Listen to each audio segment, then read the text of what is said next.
El cielo sobre Bortalis Prime era de un tono violeta ardiente, ahogado por el humo y las estrellas moribundas. Los gritos de los nativos Tolarí resonaban por los cañones metálicos de sus ciudades mientras el imperio Sarat marchaba sobre su mundo con rifles de plasma y bestias de guerra criadas únicamente para la destrucción. La Unión Galáctica se había declarado neutral. Como siempre, nadie interfería en conflictos planetarios internos. Era el protocolo. Era política. Y era una cobardía absoluta. Los Tolarí eran pacíficos, tecnológicamente atrasados, espiritualmente avanzados, pero militarmente inútiles.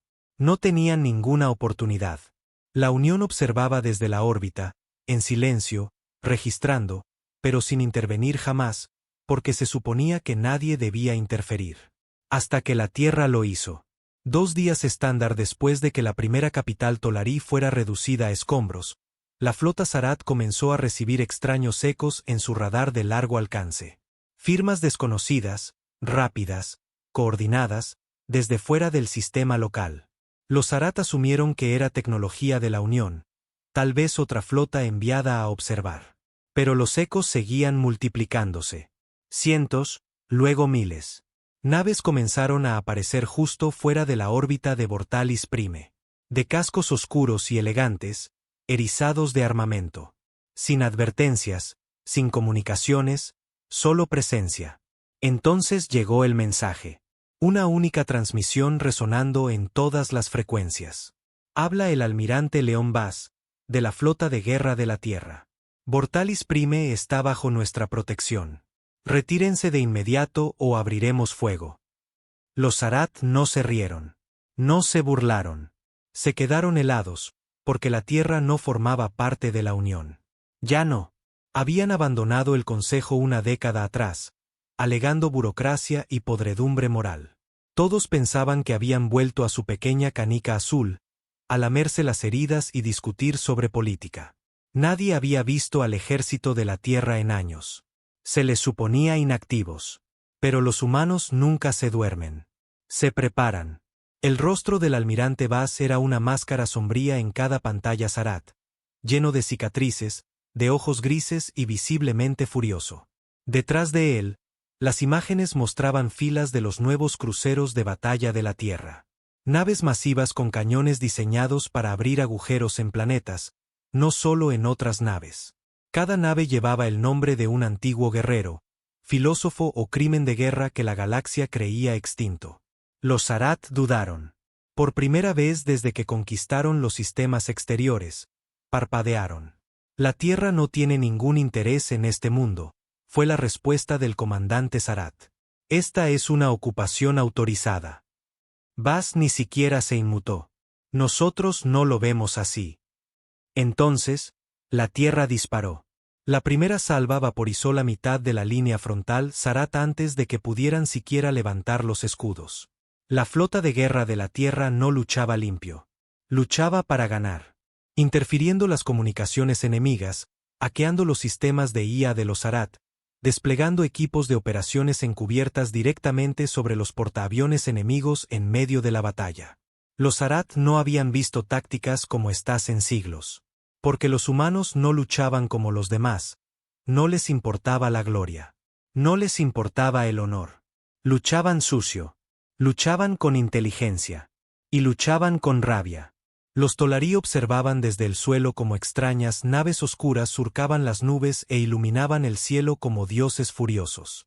Algunos lloraban, otros rezaban, y otros simplemente miraban, incapaces de procesar lo que veían. La Tierra, esa especie olvidada y atrasada de un sistema de segunda categoría, se estaba enfrentando a uno de los imperios más grandes de la galaxia, y estaba ganando. En órbita, la batalla pasó de la resistencia a la retirada.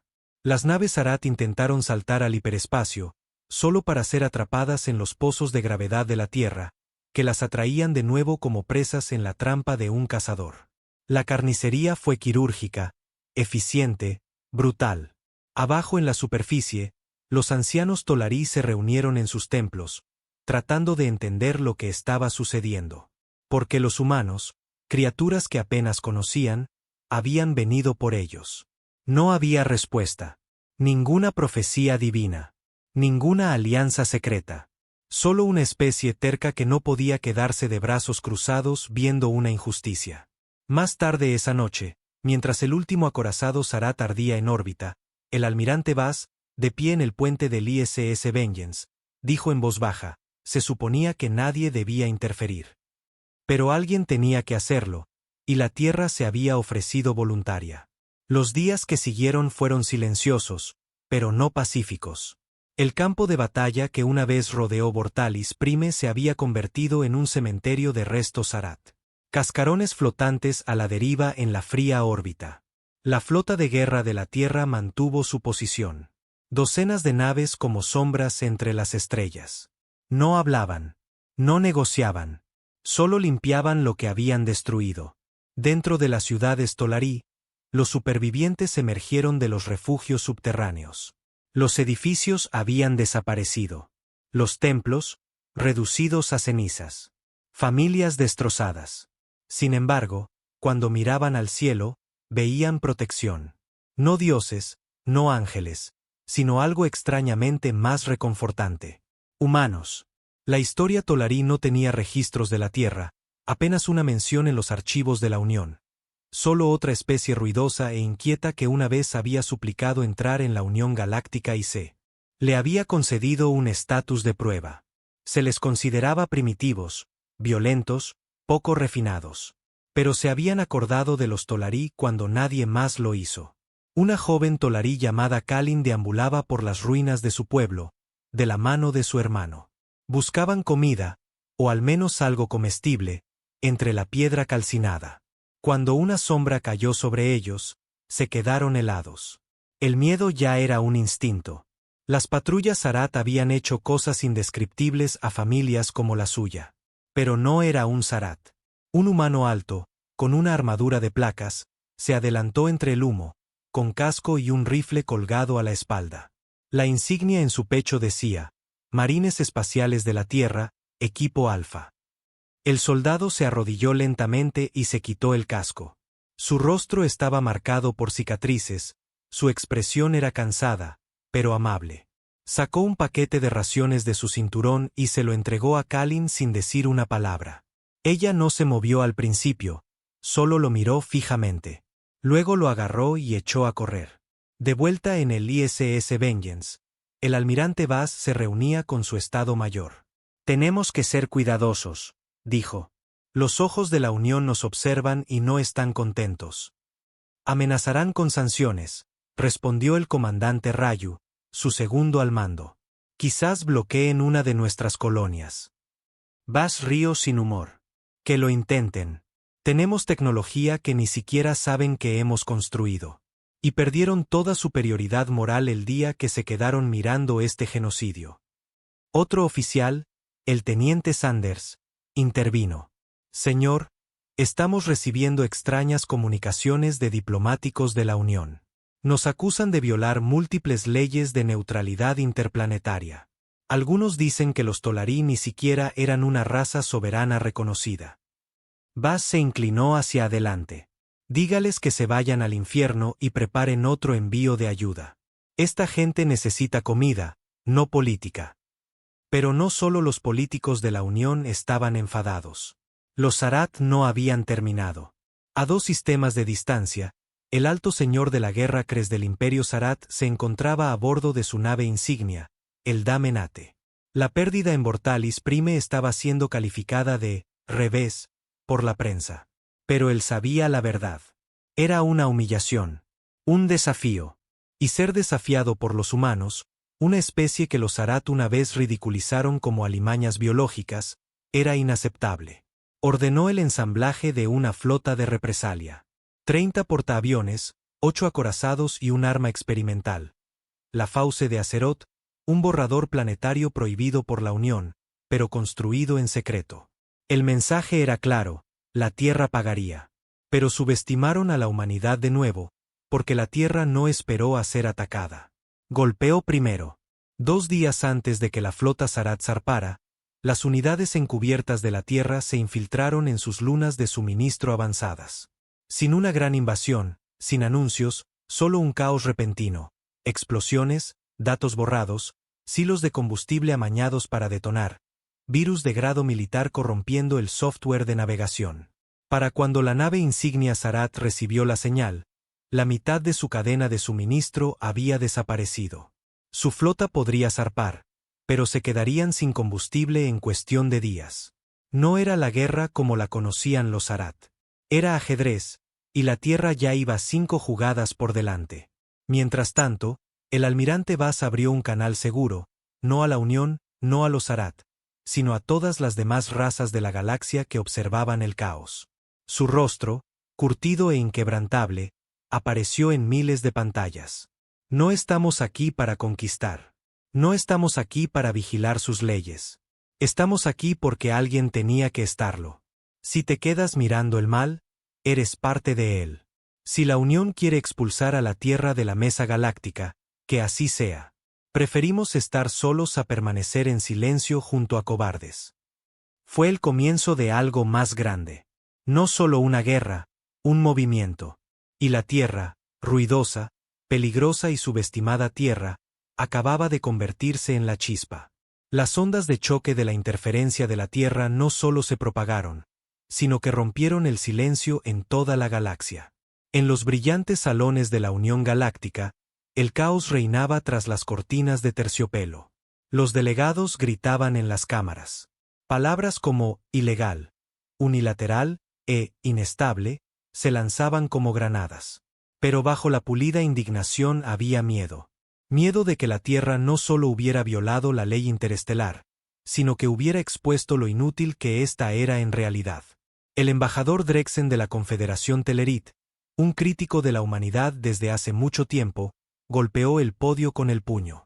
Este tipo de intervencionismo imprudente socava el tejido mismo de la paz sobre el que se construyó la Unión. ¿Paz?, replicó el enviado Marak, entrecerrando los ojos. Es así como llamamos a ver arder una civilización pacífica mientras bebemos vino en las cubiertas de observación. La cámara estalló en murmullos. Por primera vez en siglos, la Unión parecía fracturada. Fuera de esa cámara, sin embargo, la reacción fue mucho más visceral. En las colonias de la Franja, en los centros comerciales e incluso en los puestos de avanzada piratas, algo cambió. Las imágenes de la flota de la Tierra aniquilando a los Sarat no eran solo noticias. Se convirtieron en leyenda. La gente volvía a susurrar sobre la humanidad, no como primitivos, sino como guerreros, protectores, demonios vengadores de acero. Incluso las razas que una vez se rieron de la caótica política de la Tierra ahora reproducían el discurso del almirante Vaz con admiración. Uno de esos oyentes era Coil, un excontrabandista convertido en mercenario que huía de la ley de la Unión. Sentado en un bar de mala muerte en la estación Gre, vio el rostro de Vaz en una pantalla holográfica parpadeante y murmuró: «Maldita sea, esos bastardos de la Tierra por fin hicieron algo que nadie más tuvo las agallas de hacer». «¿Crees que ganarán?», preguntó un ingeniero sin aliento a su lado. Coil rió entre dientes. «Ya lo han hecho. Nos han despertado». De vuelta en Vortalis Prime, las cosas también estaban cambiando. Los ingenieros de la Tierra comenzaron a reconstruir las redes eléctricas, restaurar los sistemas de agua e incluso a construir refugios temporales para los Tolarí desplazados. No porque tuvieran que hacerlo, sino porque no abandonarían una justicia a medio terminar. Kalin, la joven Tolarí, había comenzado a seguir de cerca a los marines de la Tierra, imitando sus movimientos. El mismo soldado que le dio el paquete de raciones, el sargento Juno Clark, se había dado cuenta. Empezó a enseñarle palabras en inglés, a cambio, ella le mostró canciones de luto Tolarí. No era solo recuperación, era conexión. El almirante Vaz, sin embargo, sabía que la tormenta estaba lejos de terminar.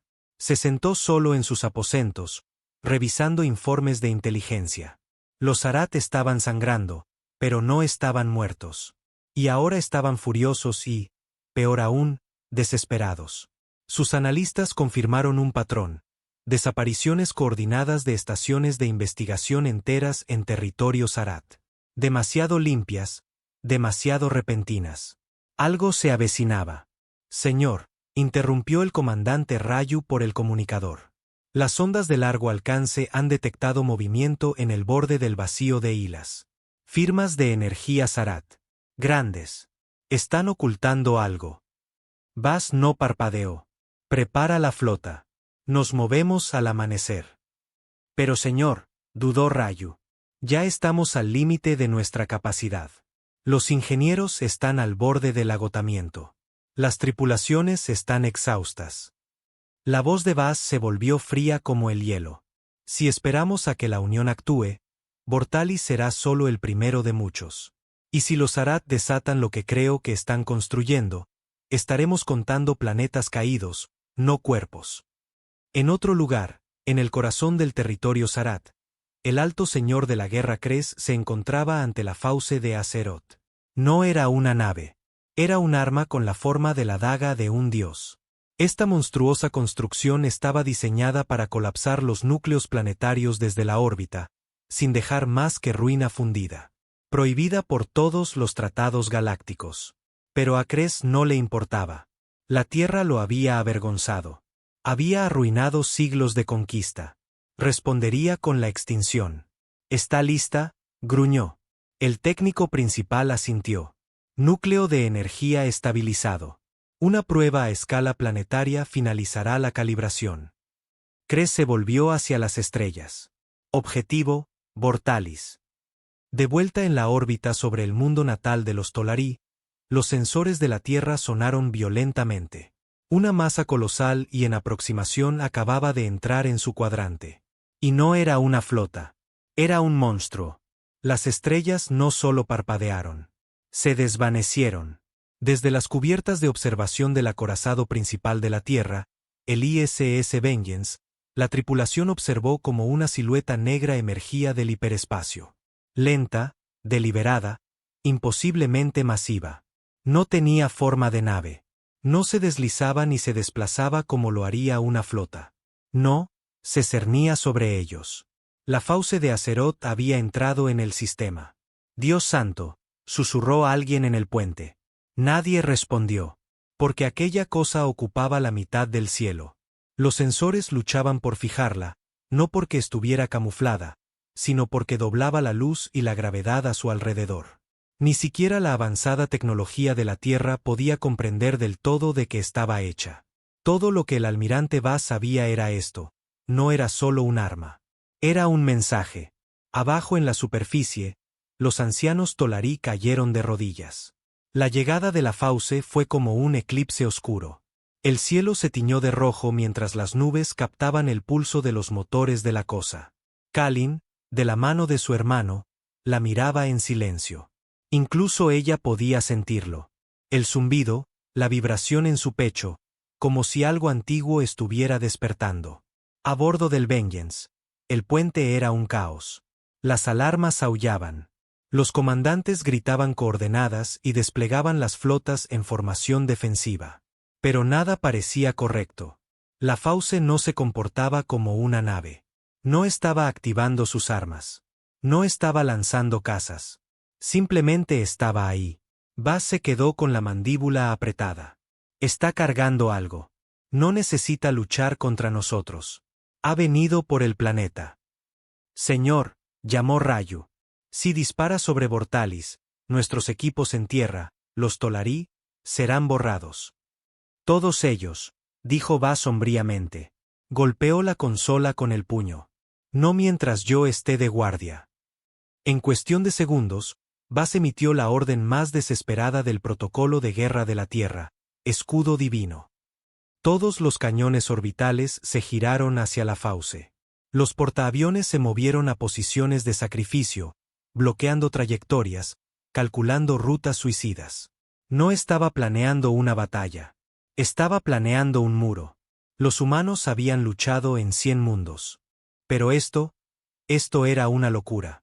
Y, sin embargo, cada nave obedeció, porque los humanos eran así de estúpidos. Se interponían entre la muerte y unos extraños. Abajo, el sargento Juno Clark reunió a su escuadrón. La evacuación está en camino. Estamos sacando a los civiles ahora. Carguen a esos niños. Muévanse. Mientras los motores rugían sobre sus cabezas, Docenas de transportes humanos perforaron las nubes, aterrizando entre las ruinas Tolarí para sacar a tantos supervivientes como fuera posible. Pero era una carrera contra el tiempo. La fauce se iluminó, no con fuego, sino con silencio. Todo el sonido en el sistema se redujo a cero. Ni estática, ni zumbidos. Incluso el viento se detuvo. Luego vino la vibración. Profunda, estremecedora hasta los huesos, antigua, como si el universo tuviera una voz y finalmente hubiera decidido hablar. Y su palabra era muerte. La flota de guerra de la Tierra abrió fuego. Cañones de plasma, proyectiles cinéticos, lanzas orbitales, todo. El espacio alrededor de la fauce se volvió blanco de furia. Su caparazón exterior se agrietó. Saltaron pedazos, pero no se detuvo. Su núcleo, un profundo abismo brillante de puro fuego gravitacional, comenzó a expandirse. Buzz gritó por los comunicadores. Redirijan todos los cañones planetarios. Consíganme una sobrecarga de energía del reactor. Si caemos, caeremos defendiendo la maldita línea. Y justo cuando la fauce alcanzó la carga crítica, un parpadeo, una señal. Una única nave, de largo alcance y fuera de la red, apareció desde el espacio profundo. El ISS Eclipse, que se creía destruido hacía 5 años en la emboscada de Orión, emergió detrás de la fauce con sus motores al rojo vivo y el casco sangrando fuego. Su capitana, la comandante Elisa Corín, abrió un canal directo. No hay tiempo para explicar. Apuntando al punto de brecha. Voy a entrar. Los ojos de Buzz se abrieron de par en par. Elisa, esa nave no está preparada para una misión suicida. Su voz era tranquila, firme. Lo sé. Y el Eclipse se lanzó hacia adelante, esquivando escombros, deslizándose por puntos ciegos. La nave giró y aceleró hacia la vulnerable retaguardia de la fauce, una sección que el bombardeo previo de la Tierra había comprometido. Al perforar la barrera, la nave comenzó a desintegrarse. Pero Corín no se detuvo. Armó el núcleo. Fusión desestabilizada. El Eclipse explotó dentro de la fauce como una estrella moribunda. Y todo se volvió blanco. La onda de choque golpeó a cada nave, sacudió el planeta e incluso dejó fuera de línea varios sistemas de defensa orbital. Pero cuando la luz se disipó, la fauce había desaparecido. No destruida, borrada. Lo que la flota de la Tierra no había dañado, el Eclipse lo había desechó desde dentro. El silencio regresó. Luego el sonido. Luego la respiración. En el puente del Vengeance, Buzz se sentó, con los ojos escocidos. Nadie habló. No vitorearon. No celebraron. Simplemente vivieron. Y abajo en la superficie, Kalin miró hacia arriba y vio, por primera vez en semanas, el cielo real, libre de sombras. Las secuelas no fueron de paz. Fueron de luto. El cielo sobre Vortalis Prime se había despejado, pero lo que flotaba en el aire ahora no era peligro. Era el peso del sacrificio. La fauce de Azeroth se había ido, pero también el ISS Eclipse. El nombre de la comandante Elisa Corín quedaría grabado en la historia de 2 mundos, la Tierra y Vortalis, como la mujer que voló a la boca de un dios y la cerró desde dentro. En los sectores centrales de la Unión, el evento fue imposible de ignorar. Los noticieros se inundaron con imágenes en bruto, naves de la Tierra protegiendo a civiles alienígenas, marines arrastrando a Tolarí heridos a través de ruinas en llamas, niños acunados en brazos blindados mientras los misiles iluminaban el horizonte. Y, por supuesto, la última transmisión de Corín antes de que su nave desapareciera en la brecha de la fauce. No me criaron para mirar hacia otro lado. Se reprodujo en bucle en miles de mundos. La narrativa cambió rápidamente. Los humanos ya no eran simplemente imprudentes o impredecibles. Eran algo mucho más peligroso para la cuidadosa apatía de la Unión. Inspiradores.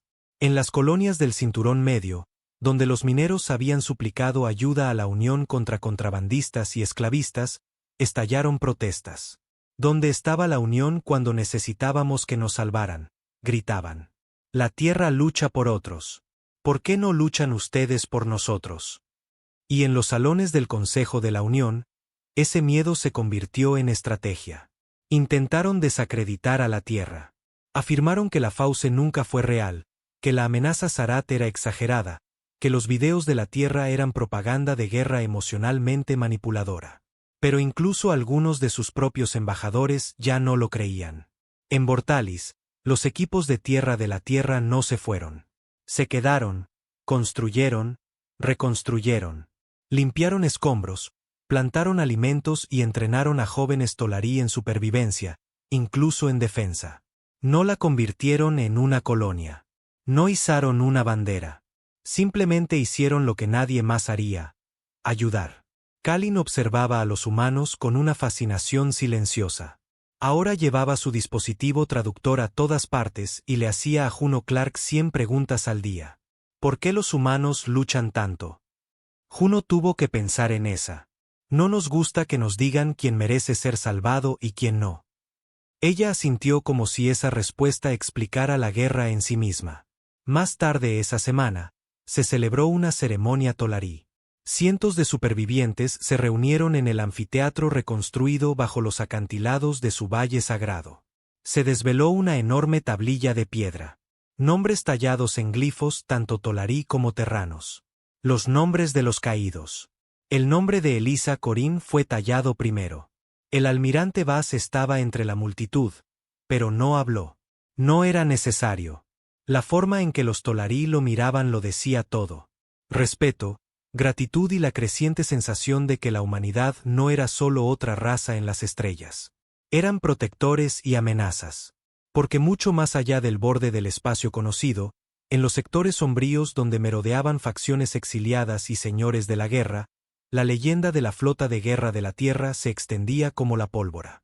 En bares ahogados por el humo y hangares de naves de guerra, mercenarios alienígenas contaban historias de humanos que podían hackear acorazados en plena batalla, de marines que se inyectaban estimulantes de combate que los hacían luchar incluso con los huesos rotos, de capitanes que se enfrentaban a la extinción sin pestañear. La mayoría pensaba que las historias eran exageraciones, pero no todos. En los límites de la espiral exterior, se envió un mensaje a través de canales encriptados a un enclave oculto de supervivientes Sarat. Decía: ahora sabemos lo que es la Tierra, pero han revelado su mano demasiado pronto. Si quieren interferir, asegurémonos de que mueran con aquellos a los que protegen.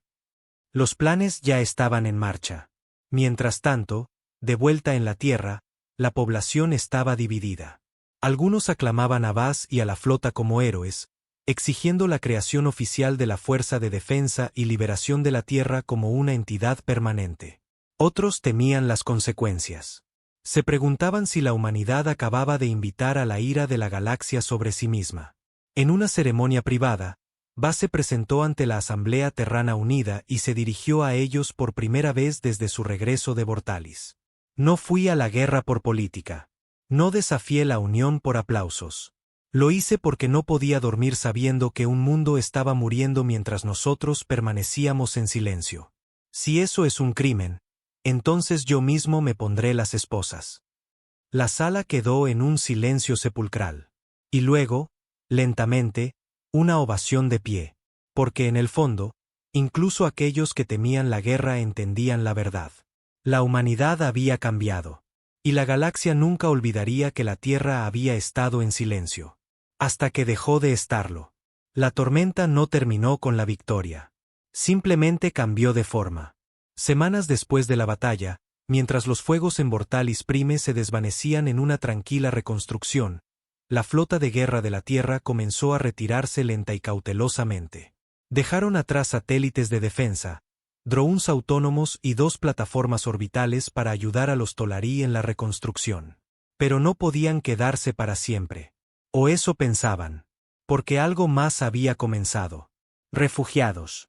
No solo Tolarí, sino de otros mundos dispersos abandonados por la Unión, de planetas atrapados entre sindicatos criminales y legisladores indiferentes. Habían visto las transmisiones, oído las historias. La Tierra ayudaba, la Tierra luchaba, y ahora la Tierra era tratada como un mito, como una respuesta. El almirante Vaz observaba desde la torre de mando de la plataforma orbital Ezequiá cómo empezaban a llegar naves de refugiados, destartaladas y superpobladas. Civiles de 6 especies diferentes que llevaban poco más que fe en una flota de guerra que apenas entendían. Se volvió hacia el comandante Rayu. Se suponía que esto no debía pasar. Rayu solo asintió. Pero ha pasado. Y no solo eran refugiados.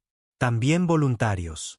Ingenieros de mundos fracturados, oficiales desilusionados de la Unión, incluso contrabandistas que se habían cansado de vender veneno a colonias desesperadas. Todos venían preguntando lo mismo: ¿dónde nos alistamos?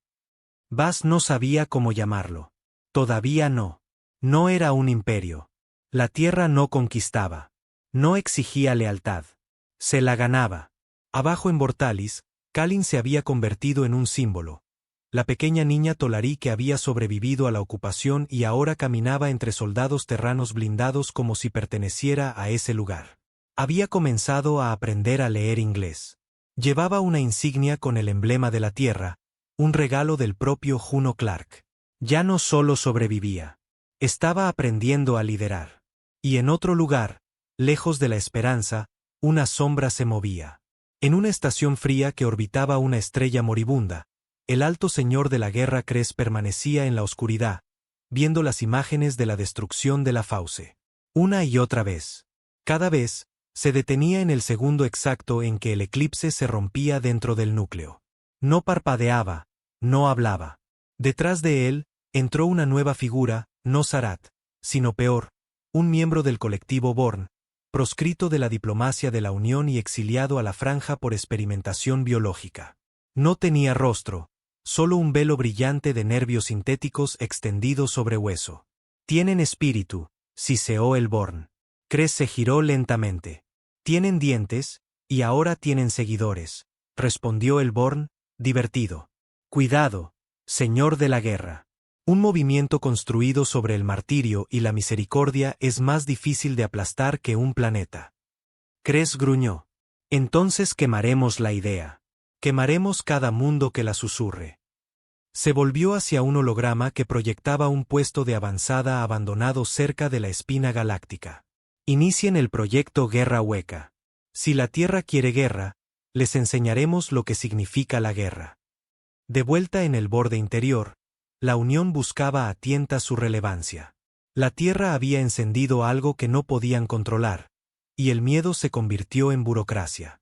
Se celebraron sesiones a puerta cerrada para discutir el problema terrano. Palabras como sanciones y contención volvieron a flotar en el aire. Pero algunos delegados se opusieron. El enviado Marak, antes neutral, ahora advertía: ustedes tratan a la Tierra como una amenaza. Pero para la gente más allá de esta cámara, ya son salvadores.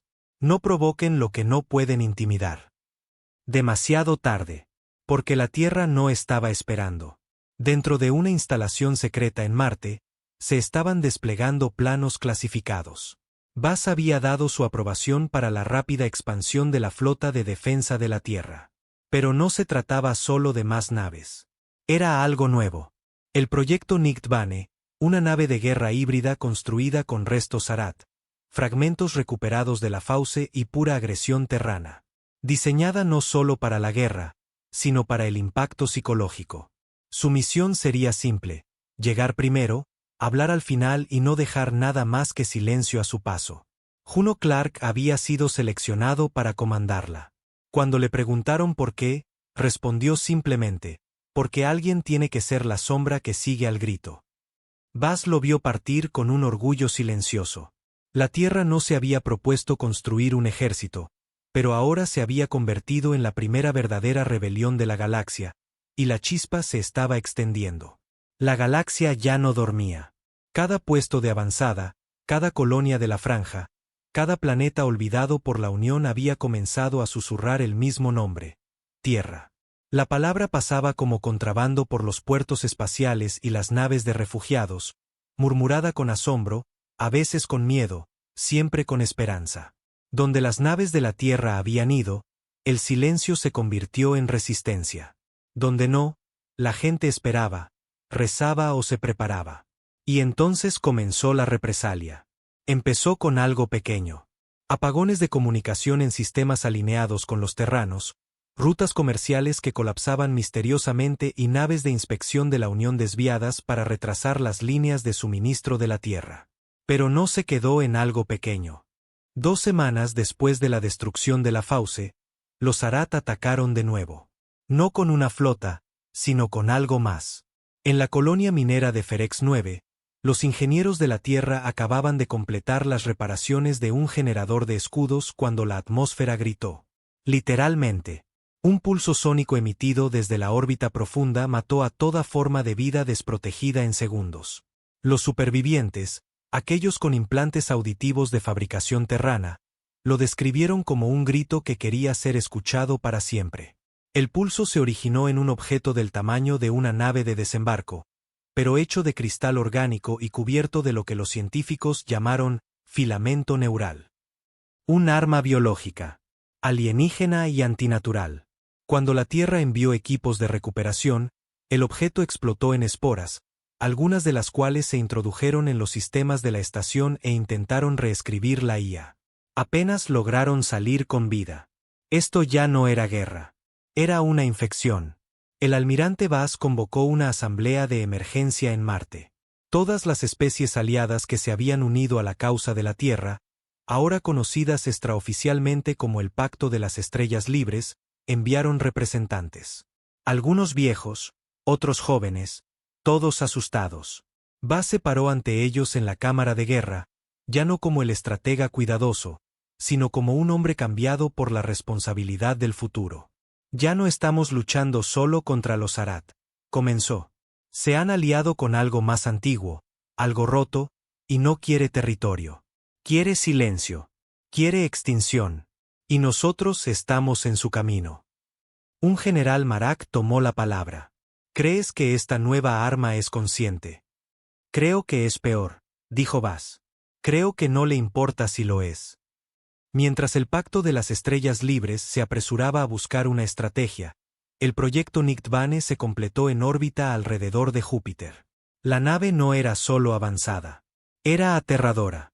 Construida con un elegante casco de obsidiana entrelazado con armadura de huesos Arat, pulsaba débilmente, casi como si respirara. En lugar de una placa con su nombre, solo tenía una única frase grabada en su flanco en latín antiguo de la Tierra: Fiat Tenebrae. Que se haga la oscuridad. Juno Clark la abordó con una tripulación de voluntarios multiespecie. Humanos, Marak, Tolari e incluso 2 desertores Born exiliados. No saludaron. No corearon cánticos. Simplemente asintieron, porque a estas alturas entendían que no eran salvadores. Eran el cuchillo en la oscuridad.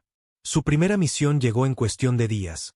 Un sitio clandestino cerca del sistema muerto de Basqueur, donde se rumoreaba que se fabricaban armas de tecnología del grito, similares a las de Ferex 9. Estaba en lo profundo del antiguo territorio Sarat, supuestamente abandonado. No lo estaba. Cuando el Nictbane salió del hiperespacio, fue recibido con silencio. Luego, con un canto. No música, voces. Voces de niños. La tripulación se quedó helada. El puente se llenó de transmisiones sin origen, todas imitando voces del pasado de los miembros de la tripulación. Amigos perdidos, hermanos muertos, antiguos comandantes. La IA de la nave lo marcó de inmediato como guerra de mímica cognitiva. Un ataque a la mente. Clark no se inmutó. Ordenó cortar todas las comunicaciones, cambió el control a una interfaz de enlace neural y dio una sola orden: apuntar a la anomalía. ¡Quémenla!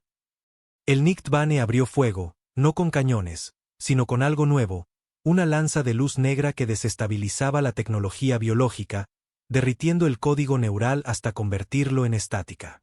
El sitio clandestino no explotó. Gritó, y luego se replegó sobre sí mismo como un pensamiento moribundo. El silencio regresó. Clark exhaló lentamente. Siguiente objetivo. La Tierra ya no solo se defendía. Estaba cazando. No terminó con una batalla. Terminó con una elección. Habían pasado meses desde la primera intervención de la Tierra. En ese tiempo, la guerra se había convertido en un ruido de fondo entre las estrellas. Las flotas se movían como sombras. Las alianzas se formaban en secreto, y el pacto de las estrellas libres pasó de ser un puñado de desesperados a una fuerza capaz de remodelar la galaxia. Pero el coste era alto. Sectores enteros yacían en ruinas. Docenas de planetas de refugiados dependían ahora de los convoys de la Tierra solo para comer. Cada nuevo aliado que la Tierra ganaba era una razón más para que sus enemigos apretaran el cerco. Y detrás de todo ello, algo peor se agitaba. Lo llamaban el vacío. No del todo Sarat, no del todo Born. El resultado de algo mucho más antiguo que ambos. Quizás un experimento olvidado o una inteligencia durmiente finalmente despertada por el desafío de la Tierra. Fuera lo que fuese, no tenía naves, ni bandera, solo una presencia que se infiltraba en la vieja tecnología Sarat. Secuestraba IAS fallidas de la Unión y susurraba a través de satélites rotos. Se estaba extendiendo. El encuentro más reciente del proyecto Nictbane con él fue casi fatal. La nave había desactivado un relé orbital renegado infectado con el código del vacío, pero al hacerlo, activó un virus mental profundo que bloqueó la IA de la nave en un bucle lógico. Durante 6 horas, el Nictbane quedó a la deriva, sin responder, hasta que el propio Clark anuló el sistema conectando su propia vía neural al núcleo. Apenas sobrevivió, pero dejó el virus intacto, encerrado en un campo de contención, y lo trajo de vuelta a Marte. Buzz miró la cosa en su prisión. Un cubo de luz roja que pulsaba suavemente, como si respirara. Los científicos debatían si estaba vivo. Los teólogos debatían si era malvado. La IA se negaba siquiera a describirlo. Le preguntaron a Buzz qué hacer con él. No dudó. Envíenlo al Sol. Pero antes de que pudieran hacerlo, el cubo pulsó y habló. No con palabras, sino con memoria. De repente, todos en la cubierta de observación estaban allí, reviviendo un momento que nunca habían compartido. Un campo de batalla. Soldados de la Tierra gritando, naves de la Unión en retirada. Pero más que eso, sintieron lo que el cubo quería que sintieran. Vergüenza, dolor, fracaso. No amenazaba. Juzgaba. El mensaje del cubo era claro. No están salvando la galaxia. La están deshaciendo. Su interferencia es la infección. Nosotros somos la cura. Y por primera vez desde que comenzó esta guerra, Buzz pareció conmocionado. De vuelta en Vortalis, Kalin, ahora vestida con el uniforme de cadete de la flota terrestre, estaba en lo alto de los acantilados, observando las estrellas. Su planeta se estaba curando lentamente, pero sabía que no duraría. No a menos que alguien siguiera vigilando. Ya no era una niña. Había elegido su camino. Había elegido a la Tierra.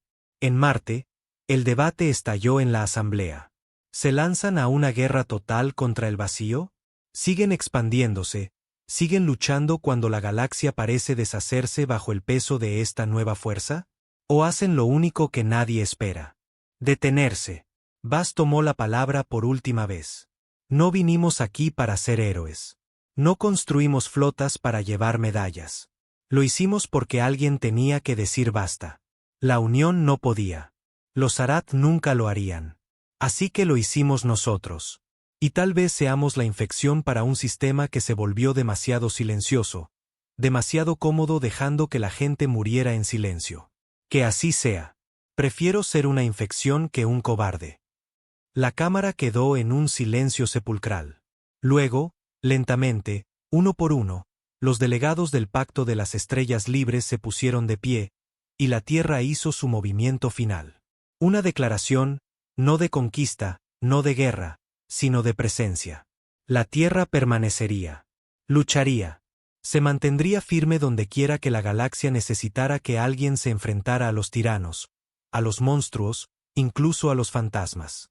Y si las estrellas querían quemarlos por ello, entonces la Tierra ardería con fuerza, desafiante, inquebrantable.